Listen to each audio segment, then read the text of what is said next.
విద్యా ప్రవేశ్‌లో 22వ రోజు అనగా 9/7/2020 నాడు 1వ తరగతి విద్యార్థులతో చేయించవలసినటువంటి కృత్యాలు. ఈరోజు మనం పిల్లలతో ముందుగా లాంగ్వేజ్ అండ్ లిటరసీ డెవలప్‌మెంట్‌కి సంబంధించి చేయించవలసినటువంటి కృత్యం. పిల్లలతో వారి కుటుంబ సభ్యుల గురించి, అలానే వారు చేసే పనులను గురించి స్వేచ్ఛగా మాట్లాడించాలి.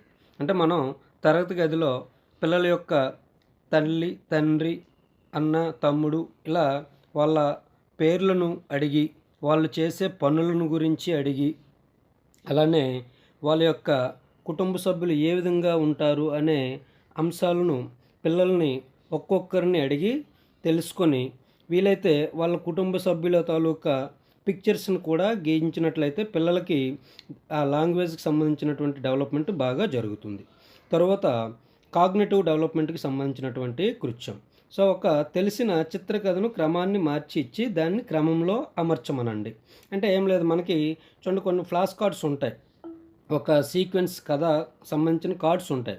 వాటిని జస్ట్ మనం ఒక 4 కార్డ్స్‌ని తీసుకొని వాటిని మూవ్ చేస్తూ పిల్లలకిచ్చి వాటిని ఒక ఆర్డర్‌లో పెట్టమని చెప్పడం వలన వాళ్ళలో ఆ డెవలప్‌మెంట్ అనేది జరుగుతుంది. నెక్స్ట్ మనకు ఫిజికల్ డెవలప్‌మెంట్‌కు సంబంధించినటువంటి యాక్టివిటీ. దీంట్లో తాడాట లేదా బంతాట పిల్లలతో ఆడించవలసి ఉంటుంది. పిల్లలందరితో కూడా ఒక మనకు పాఠశాలలో ఇచ్చినటువంటి సర్కిల్స్ సంబంధించిన కొన్ని ఎక్విప్మెంట్స్ ఉన్నాయి.